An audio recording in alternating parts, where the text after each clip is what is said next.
Welcome to the Nebraska Hawk's Nest. These guys are brave! They're Hawkeyes, living in enemy territory. Listen, these guys are way past their prime, but they're still Hawkeyes! They're spreading the Hawkeye hype to all of Nebraska. The frost advisory is canceled! Corn huskers? More like corn suckers. Are you ready for this podcast? Let's go Hawks!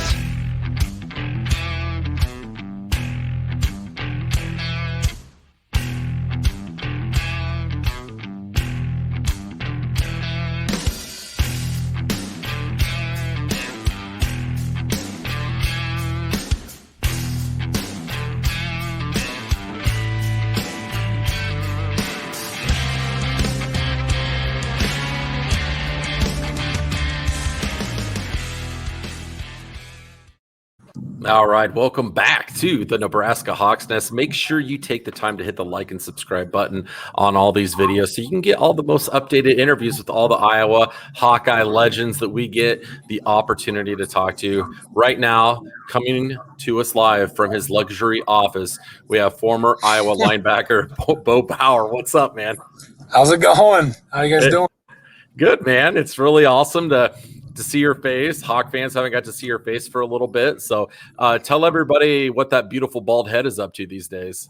It's doing excellent. It's getting more bald by the day. I can tell you that much. Me too. And the last time I was probably seen in public was probably 240 pounds ago, or 40 plus pounds ago. I'm about 200, 195 right now. Oh, wow. Which is kind of nice. I played at 240. Okay. So it's a lot different. I fast, so I don't even really eat that much anymore. Really? Is that how you got all that weight off? Yeah. I mean, you just kind of get it off regardless, whether you're on a diet or you don't need to be on one. You just lose it because you don't eat like you do when you're in college. There's no reason to. And so going back to eating normal kind of trims like instantly like 20 pounds off. But now I fast too, so I don't even eat until usually 1 o'clock. It's kind of nice, especially during working hours and stuff. You get a lot more stuff and feel better during the day, especially because I don't work out at all now, at all, which is not good. But fasting kind of helps me stay at least somewhat thin because I know my metabolism is going to catch up with me eventually. So. Oh yeah. So you don't eat breakfast or anything. So you go from like dinner. You have dinner at night. Am I right or wrong there? Okay, yep, and then you don't eat all night. Skip breakfast, and then don't eat till 1. Yep, don't eat till 1. So it's a 16 hours of fast and an 8-hour window of eating. Okay. I've done that for a while, and I've actually done 20 hours of fasting, 4 hours of eating. So I won't even eat all the way up till dinner. Wow. And it sounds horrible, and it is like for the first week. Yeah. Once you get used to it, it's pretty cool. I like it a lot. Yeah. But yeah, you're in my luxurious office, my truck. Yeah. So I guess a little bit of what's going on right now is I'm an engineer for a company called Keywood out in Colorado. Yeah. So I'm out here in Denver, Colorado Springs area, working on their regional office right now. So I do all the civil. So I do all the site work, everything on the ground, concrete, asphalt, curb and gutter, pipe, everything in the ground and on top of it, everything to do with dirt. So yeah, that's what I'm up to right now. Can't complain. That's what the bald head's doing. Was it the job that brought you out there, or did you go out there because of like family or a girlfriend, or it was strictly professional? So I went out here. I was with the Broncos for a while, mm-hmm. Which is part of the reason I was out here. And I ended up meeting a girl out here who ended up keeping me out here. All right. She actually she's an alum from the University of Iowa. So we knew each other a little bit. She was too good for me when I was in college. But then I came out here and we met again, and she decided that I was maybe somewhat good for her. And so now we're out here together, and we've been out here for the last almost probably about 2.5 years now. Okay. It's been going good. Every single former player I talked to, they say that the first time they tried to talk to their wife, the wife was not interested whatsoever and was like, "No, Every I'm time. out." Why is it that way? Why did they have to be so difficult? Just I don't know. I think it might be part of our egos, maybe thinking that, it comes off especially when people know that you're a football player, you automatically get this kind of rep of like, what a douchebag, or he's such an ass. And then the good ones, they don't really deal with that kind of stuff, so they stay away from it. But then once they get to know you, I think it kind of they kind of see you for who you are, and it's a lot better. okay. I think that's kind of the main reason that happens. But no, everything's going good now. Can't complain. So got a house out here, and actually in the military, so she's down at Colorado Springs. She's in training right now. She's in California, so she's gone for the next month and a half. So Okay. me and the dog. So that's what's going on. Hopefully you have a pretty cool dog then. Yeah, she's blind in one eye. Well, that immediately makes her awesome then. Yeah, she's super swaggy. So Awesome. no, she's like I don't even know. She's like a wiener dachshund pit bull mix. We don't know. Wow. Yeah, so my girlfriend's name's Rachel, and she adopted the dog in Virginia when she was training out there. Okay. The dog had been chained to a dumpster and like beaten. Oh, wow. Yeah, it's like it was an abused dog, and so she fell in love with her like right away at the shelter. It was only like 4 months old too. It's kind of sad, but Wow. doing good now, so can't complain. Those are the best dogs to get. Like I don't really understand people that, and nothing against anyone. You have your personal preferences, but spending like $1,500 to $2,500 on a dog when there's dogs like that need a home. And dogs are smarter than you give them credit for. Like they know that you saved them, and they know that they're in a lot better of a situation. Unless dogs that can be like people where they're absolute idiots too. So, but I would say most dogs absolutely would know. So that's pretty cool. You're from West Branch, Iowa, is that right? Yes, West Branch, Iowa. So literally so I grew up in Iowa City for my first 12 years.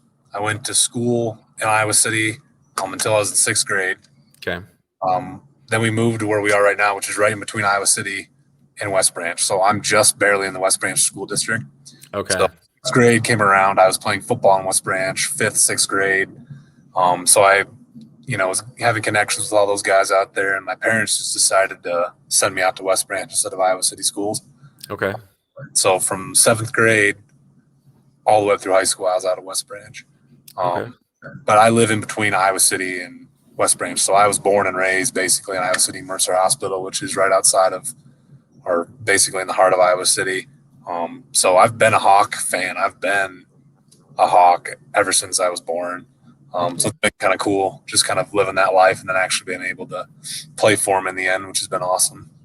I don't know like the timeline of when this opened and when you were there or when you left, but I felt great that, every single time I go to Iowa City for games, we go out to the bars around the Ped Mall and stuff, and I always feel like just a loser because it's like all these 20-something-year-olds and I'm like 39 and I'm like, son of a bitch, I need to find like a better bar to go to because I'm like, and then there'll be like, that demographic where it's like some of the parents are in town from the students, but I'm in the awkward demographic. It's like, I'm not old enough to have a kid in college, but I'm way too old to be hanging out with college kids. So we went to the Down Under bar in West Branch. I don't know if you've ever been there.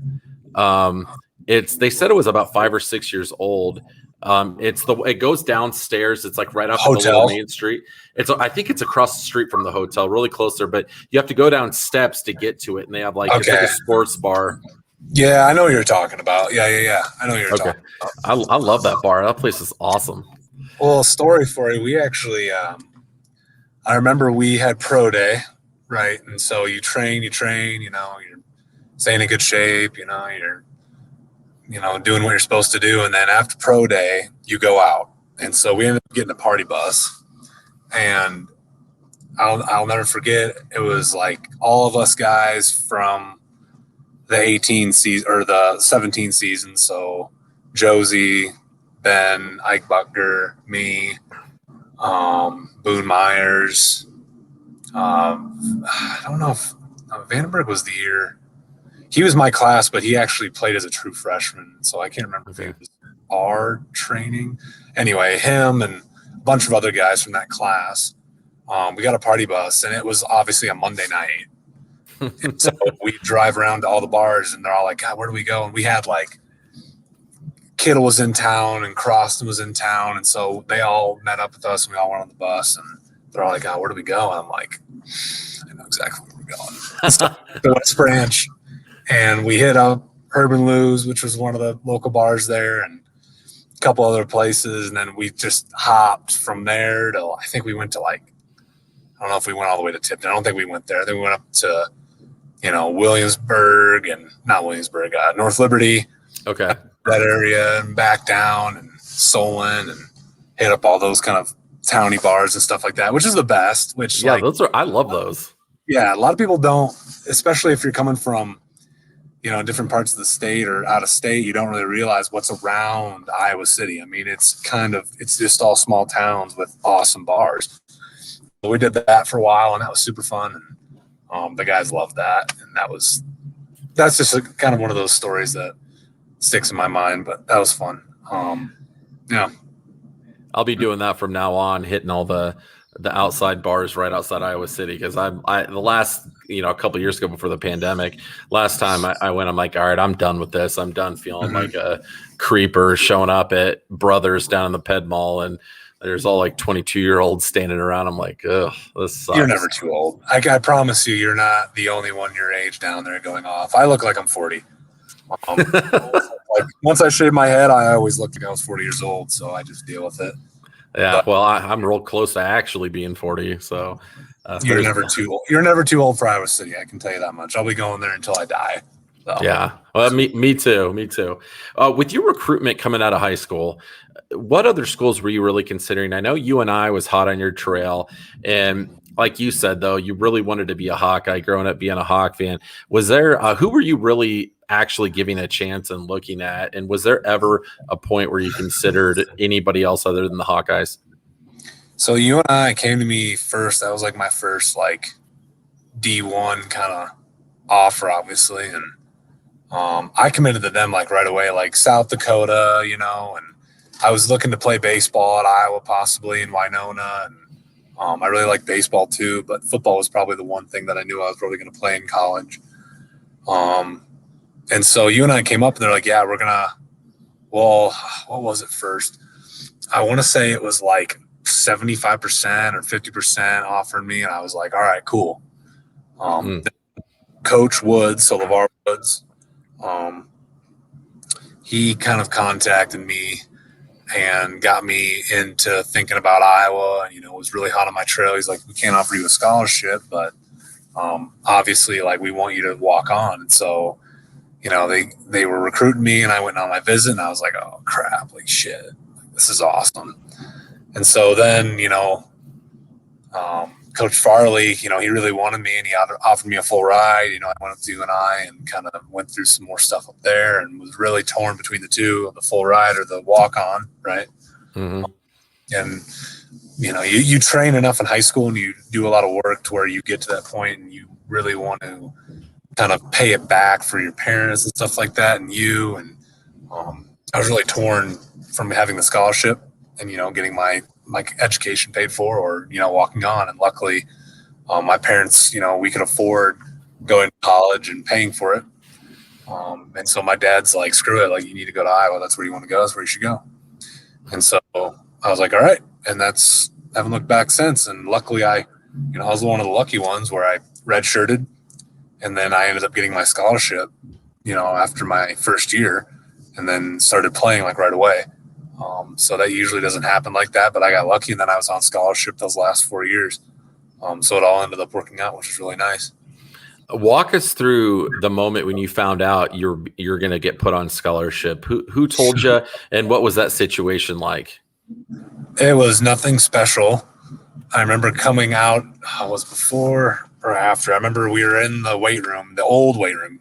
So when it was like Iowa hadn't updated any of their stuff in like a while yet. Like the bubble was obviously gone. That was all a parking lot, but the old weight room was still the old weight room, which was super kick ass. Like I love that weight room, but it was outdated. And so the offices were all right there, and everything is connected to the field house.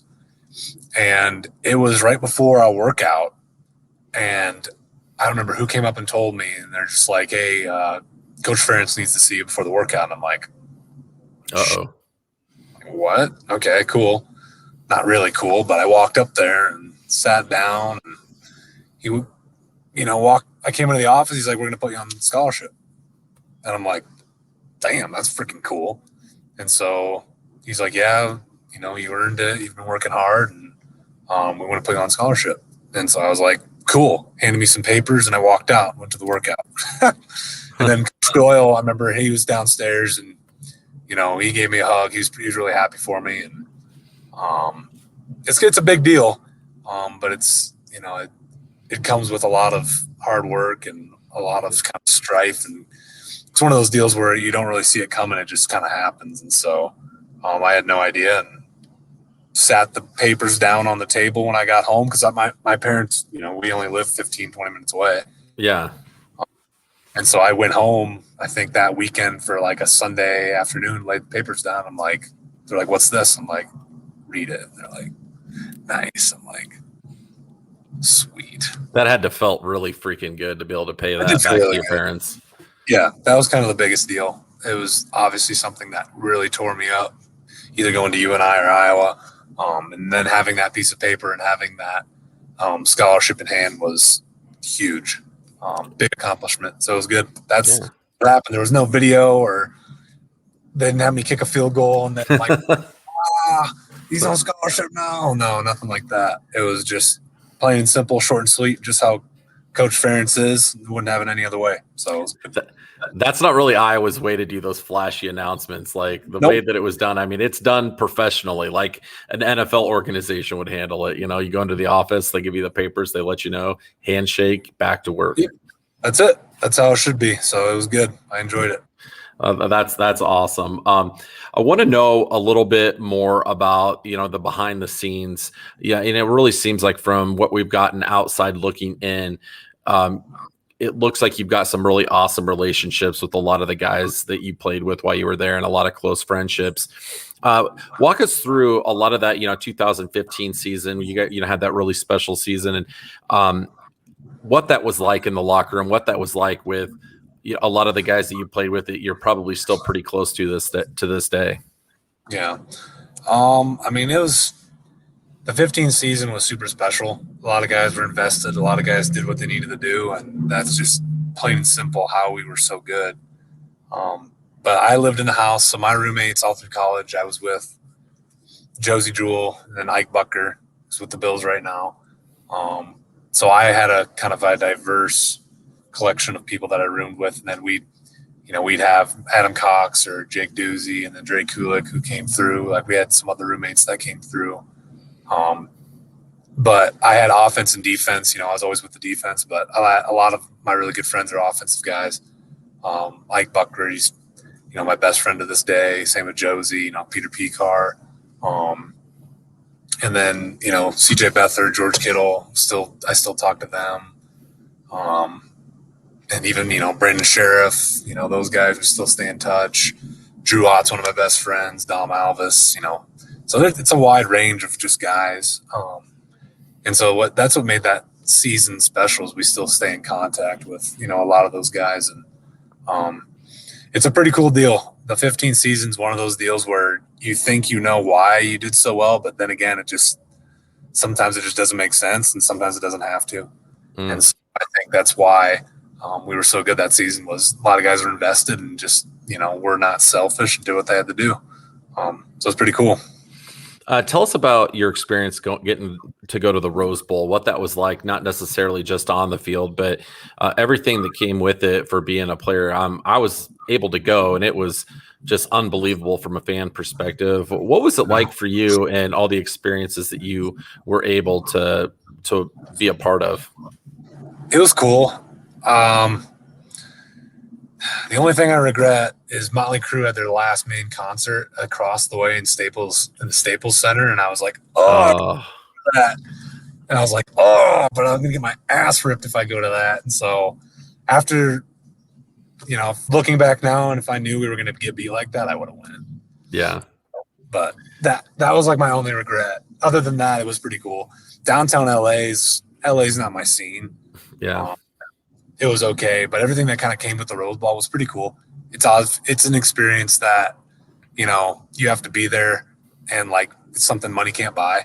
And so it was pretty cool. It was really rewarding. There was a lot of, gatherings, and I can't imagine football right now with this COVID stuff. It just sickens me to say thinking about that, or being a senior and all that stuff. But no, the Rose Bowl was really cool. The stadium is awesome. Turf's slippery. McCaffrey's fast. Usual. Yeah. So, besides the game, it was a good experience. It was a really good season. The Big Ten championship, honestly, to this day, was probably one of the best games we've ever played in. That was super fun. The Rose Bowl's the Rose Bowl, but we got our asses kicked, so it really wasn't that fun. But the Big Ten championship was easily probably the best game of that year, even though a lot of guys commented on the field at the Rose Bowl how like it was slippery and they couldn't get their footing. The grass was really weird and it was causing them a lot of issues. So the more guys we talk to, the more we're starting to find that out. So that's interesting. What happens to you? You go to the concert. Let's just say hypothetically, you go to the concert. You're like, screw it, man. I'm going to go. You go, you come back, they find out. What happens? If I went to that concert and they were to find out about it,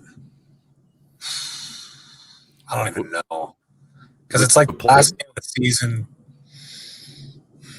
The thing is we have a curfew, right? So like if I've got time off, we could go do what we wanted. Obviously that concert would go past curfew. So as long as I was in my room before curfew, I would have been fine. If I stayed in that whole concert, missed curfew, I wouldn't have played. KF probably sent me home. Really?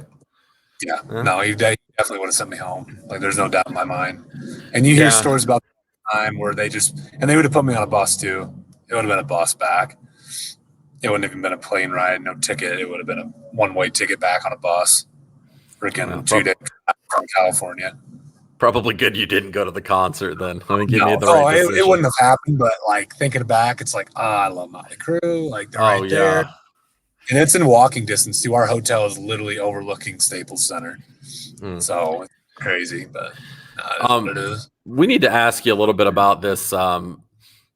You were able at some point, not in the not so distant past, to showcase a little bit of your rhythm and your dance moves, and I have to say a lot of us were pretty impressed. I want to take a look at this here real quick. You want to watch this with me? Oh no. Hey, Bo, you look alive.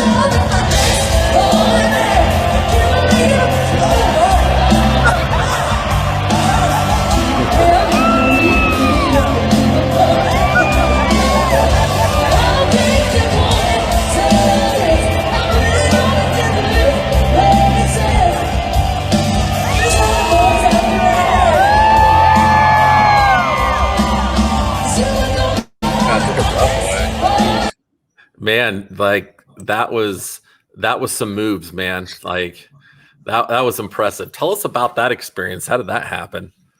There's a lot of alcohol involved, obviously. But it's funny, we have the stage manager for Cole Swindell. We're pretty good friends with him. He's an awesome dude. And so he invites us over, and we're right next to the stage, but he's got a lot of pull. And so Lauren Elena, she has that bit right there where it's next boyfriend, and she pulls a random dude right from there, and he pulled some strings, was like, hey, like, she's gonna pick you, and like I had no idea. And so sure enough, the light like beams on me, and she's like, you're like in the audience, and I'm like, oh, and I'm with my girlfriend at the time too, and I'm like, because I know exactly how this is gonna go. And it's funny too, because like we brought in like our own beer and stuff. We went around the back, brought in our own beer, and so I've got like Busch, and the whole entire stadium only sells Bud Light. So like, there with these Busch Lights like in my back pockets and stuff, like in my coat. I take my coat off, and I'm like, I have Busch in my hand during that whole thing, and you can tell everyone's like, oh, how do you get Busch Light? Like, everyone's just only got Buds. And so I was up top, and I did that whole deal, and shotgunned like a beer on stage at the end or something. And no, it was fun. I'm not gonna lie, it was fun, but now I just get shit from everybody that I talk to, all my teammates and stuff when they see that video. And so it was funny too, because you can see it on the big, there's this big, I don't remember, it's like Hot Country Nights or whatever the big Nashville like site is or whatever. It was like Tim McGraw and like his new number one. Then it was like Garth Brooks going back on tour, and then it was my face. And I was like, that's probably the coolest part, was I was like next to Tim, Garth, and then me. So that was kind of cool. But yeah, I love country music, country concerts, and I haven't been to one in like a year and a half because of this stupid COVID crap. So Yeah, it's been different. country concerts for some reason are a little bit just more, they're more fun. Like people cut loose a lot more, and it just seems to be like that's part of the culture with country concerts. So I miss that too, man. I can't wait to be able to go to a concert this year. I'm going to see CJ's brother Tucker's coming out close to here over the summer. Oh, cool. Yeah. Where's he going? Where's he going? Where? It's in Omaha. He's going to be in Omaha, and it's a small venue, like on the lake. I'm trying to remember. I want to say it's like McCook Lake. There's like a bar right on the water there, and they got like a little stage area. So yeah, you should. Yeah, it's. I hope it's going to be a good time. I bet it will. I'm a big fan of his, and it's going to be nice to be able to just to freaking go to a concert again, because he missed that so much. Yeah, he's Tucker's the man. He's a really good dude, real down to earth, and he's just like CJ. It's almost scary. Those two they're super competitive too. It's so funny. They're always going at it. But yeah, Tucker's awesome, and he's gonna keep coming out with more music, and his music's freaking sweet. So it is good. It's really good. Yeah. My wife's always like, you just like him because he's CJ's brother and he's got Hawkeye ties. I'm like, no, actually, that's how I found out about him. I'll give you that. But once I listen to his music, because I'll admit country's not my number one choice, but at a country artist, he's probably my favorite. And he's got some really good stuff out there. So yeah, the CJ thing didn't hurt his cause at all. No, for sure. But that was pretty cool. That's sweet. Yeah, I wanted to talk to you too about what that experience was like transitioning from the college game to the Denver Broncos, and having Josie there with you had to be pretty cool. I want to know what that experience was like, being able to have that experience with such a good friend of yours, and then I want you to comment on after doing a little digging. I saw that they always do the rookie hazing, and they gave you a pretty sick haircut, man. It was like the George Costanza from Seinfeld, and like, so sick. Well, Josie had was that like antennas on his head, and they made like almost like looked like a PlayStation controller on his back. So like that was fantastic. Tell us about that. Yeah, it's basically a tradition where you get your hair trimmed off. Obviously, I was already bald. And so like I grew as much hair as I could because I didn't want them to touch my beard, but I knew that wasn't going to fly. And so they just destroyed my beard, and I looked basically like Chris Doyle, bald with no beard. And so I got to have a beard. I hate not having a beard. So they did that, and I looked all messed up top. And one thing you don't hear about is we actually did. You have to come up. You have like a group of guys. Rookies, and you have to come up with like a song, I think it was, or some kind of thing to perform in front of everybody. And so it was like me, Josie, and Troy from Magali, who's the tight end for Wisconsin. I think he's out of Denver still. And we did Backstreet Boys. So we did what song did we do? Anyway, we did a Backstreet Boys song in front of like everybody. And if they like it, they boo you, and if they don't, like if they do like it, they'll cheer. And so we got like instantly booed and had to like redo it. So that was fun. But yeah, that whole rookie deal is kind of interesting. It's definitely unique. And then when it comes to going from college to the NFL, honestly, there's like not much of a difference. You've got 95% of the guys who are just trying to make it, guys who are at the same level. You get to that level. A lot of it's up here. You know, how smart you are, how quick you can pick up stuff. The quicker you pick it up, the more successful you're going to be. But then you got the 5%, you got like, the guys like Von Miller, or, JJ Watt and stuff, who are just that high tier, or like, Kittle, they're just freaks. And, those guys they're at a pretty high level already. And, but for the most part, it's it's not much different. It really isn't. And I'd say the transition from high school to college is probably a lot more of a slope than college to the NFL. Okay. But no, it wasn't bad. Physically, I was there. Mentally, is up for discussion. Mentally there, so when you transitioned over, was there any point where you were able to make, I didn't look up what your contract was like, but any that dumb NFL purchase where you're like, okay, like I'm in the league now, I want to buy that first cool car or anything like that? Did you ever buy anything cool like that you're like, oh, that's dumb, I didn't need that? No, because I was scared I was never going to make that kind of money. Yeah. I never ended up making any kind of purchase like that, and I didn't stay. I wasn't there long. I was there preseason, and that was basically it for me. And I once I was done with the Broncos, I trained a little bit longer, and then after a while, I was just like, you know what, I'm done. And so I ended up looking for a job, and now here I am. That's about it. Have you ever thought about coaching or getting back into football at all? Or are you pretty dead set like where you're at? It's like, yeah, this is a good fit for me. I could coach high school.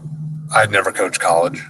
I don't think I would. I shouldn't say that, but excuse me. Coaching isn't for me. I couldn't see myself doing that. I could definitely see myself definitely like the high school level maybe sometime, but or maybe helping out with a college deal, but I don't think I could ever actually do college. I don't know if it'd be for me, but you never know. I didn't see myself doing engineering out here in a civil scopes either, so that just kind of fell on me. So who knows what's going to happen next. We talked to you very briefly about this earlier before we came on. We always like to talk to guys about any fun, crazy, hilarious stories that happen in practice or the locker room that the average fan wouldn't know about. And it seems like almost every story that we get from people, from different guys, you are always in it somehow.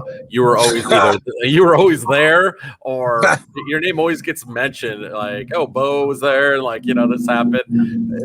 What do you got for us? Because as fans, we love to hear about that stuff because we know those shenanigans happen. But obviously, that kind of stuff's not going to be on display for everybody to see. No, for sure. And I've already mentioned kind of the party bus stuff and the Lauren Elena concert stuff. And who's been mentioning me? Like, who else have you had that's been mentioning me on here? I'm gonna have to I'll get the list out and mail it over or email it over to you because there's a lot. I think you've been mentioned probably at least 5 or 6 times. Not necessarily like the main character of the story, but they'll be like, oh yeah, and Bo was there. You always come up every single time that like some shenanigan, because whenever they talk about guys that had like the best sense of humor or that were jokesters in the locker room, you're always mentioned, dude. Like with guys that went with you every time they say your name. It's just because I'm an asshole. That's They never say that. They always say you're one of the guys that made them laugh the hardest. That I know. I think Budgeta told us one time. I'm pretty sure. I thought he said that you guys just had like a really horrible workout, and he was like, "Yeah." And like Bo Bauer looked over at me and he was like, "Oh, that was a cakewalk, wasn't it?" And he's like, "Yeah, it was like the worst workout of my life. Like I wanted to die." Worst. Yeah. Nate was one that like said you were hilarious. Like you made a lot of stuff for him like livable. So like, it was just, you added a sense of humor to it. No, Budget's the man. He lives like 10 minutes from me. Really? Yeah. Really? Yep. You don't even live near Omaha then, really? No, I'm like an hour north of Omaha. So like I ran into him at the gas station and he was like covered in dirt and stuff. And I was getting gas. I walked in. I didn't even realize it was him. He said, he was like, "Hey man, go Hawks." And he said, I turned around and looked at him and I said, "Damn right, go Hawks." And I'm like, dude, I didn't. And he's like, "You didn't even I thought you'd maybe know who I was since you're such a huge Hawk fan." I'm like, yeah, apparently I had my head up my ass because I didn't even realize it was him. Well, yeah, I mean, Baz is usually so shy and like well-mannered too that it doesn't even matter. That's so funny. Yeah, I mean, there's always stories, and there's I guess when it comes to like shenanigans and stuff, like actual on the field things, I can Drew called you out too. Drew Odd. We had Drew on, and he lives about an hour and a half from me out here. And I keep in fairly decent contact with him and Callie. They're really great people. And when I asked Drew, you were the first one he said. He was like, Bo Bauer for sure, man. Like we were screwing around, drink some beers, and he said you were a blast. Well, I remember we had his bachelor party. We were up in Wisconsin somewhere. And Baz was there too. And I'll never forget, I walked in, Baz and Emily's his wife. And I remember walking in a little cabin, and those two at like 12 o'clock were like on each other, like, oh, sleep. Or not it was his wedding, because obviously she wasn't at the bachelor party. But it was his wedding, and those two were just like on top of each other, passed out in the back. But yeah, there's a million different stories. I'll never forget freshman year. It was Josie and I were actually, him and I were on the scout team, obviously, our redshirt freshman year, because that's just what you do. You get the shit beat out of you. And we were like 200 pounds soaking wet trying to build muscle mass so we could actually play. And it was Brandon Sheriff on the offensive line, and we were playing scout team linebacker. And I'll never forget, like when you're on the scout team, you like give good looks, but you're not like, you can't kill people, because then they get like the seniors like Sheriff and like Slow. He was the right tackle at the time. They'll get pissed off and they'll just like try to destroy you every play. Blythe and all those guys, Buffelli.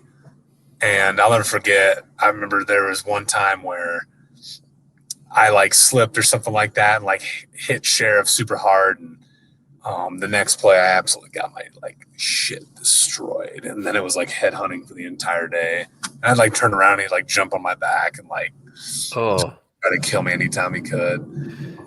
But stuff like that happened on the field all the time. Just fights breaking out. I remember Tristan Wirfs when he first came here. I like him and I got in a little bit of a scuffle. I remember trying to hit him as hard as I could. Like obviously with my head, because that's all I use is my head to hit people. Super safe. And he was like a brick. I'll never forget. He just would not move. And it makes sense. He is where he is now, being the Super Bowl champ. Yeah. Freaking awesome guy. But he was like a rock. And then, like I said, like the party bus stuff and going out, and, after spring ball, the guys would always get together. And, I know Andrew Stone would be another good one to get on here. I don't know if you already have. Not yet. That dude is that man is an animal. Love that guy. But yeah, there's all sorts of different kind of stories and stuff. We'd always have a shrimp boil. So after spring ball, the Paulson twins. I don't know if you've ever talked to them. Yeah, I haven't had them on yet.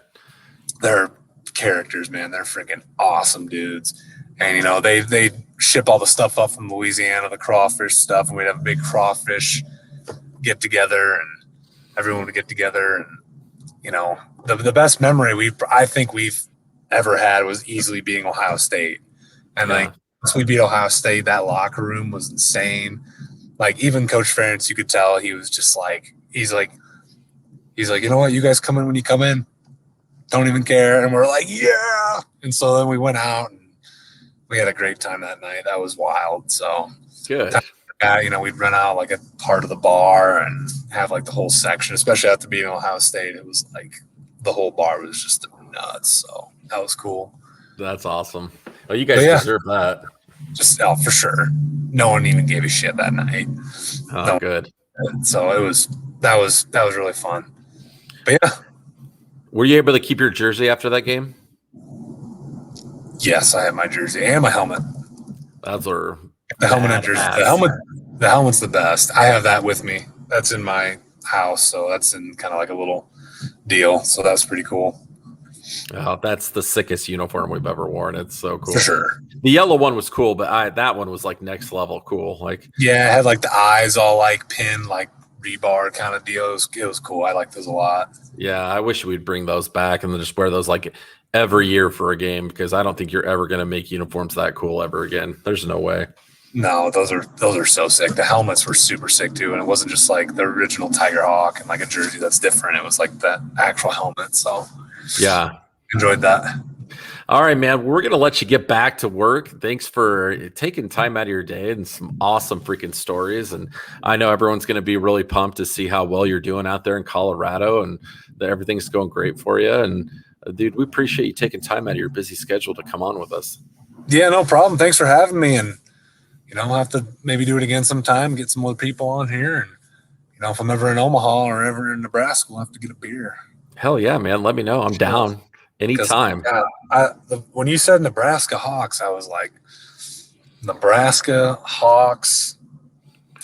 Because Nebraska, man, I can't stand the Huskers. I mean, it is like it's number one easily. When I drive through Nebraska, I refuse to piss. Any of that shit, I don't care. If I piss, it's on the floor. I don't give a shit. Tell me about those feelings. I feel like there's just like more to it than that. Like I feel like I know why you feel that way, because most Hawkeye fans feel that way. But why does it's just Nebraska? It's just Nebraska. They it doesn't matter even now that they still suck after like 8 years of sucking.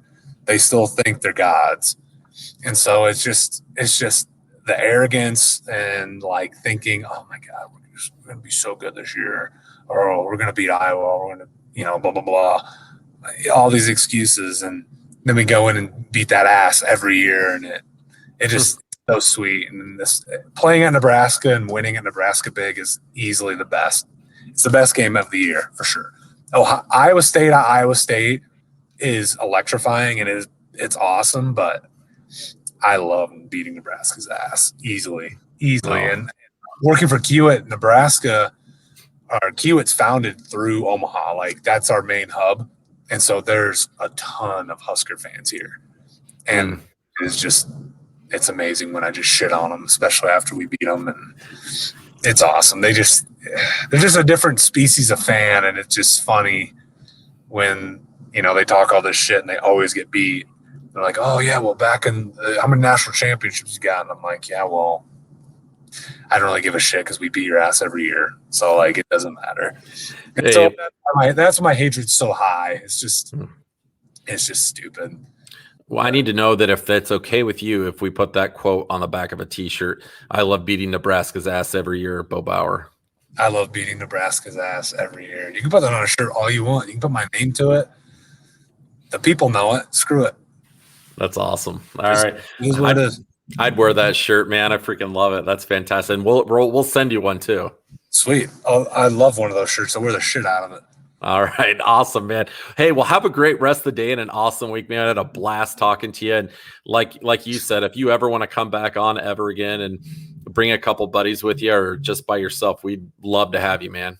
For sure. No, we'll stay in touch and go from there. I appreciate you guys having me, and go Hawks, man. Sweet. All right, man. Go Hawks. We'll see you, man. All right. See ya. Thanks.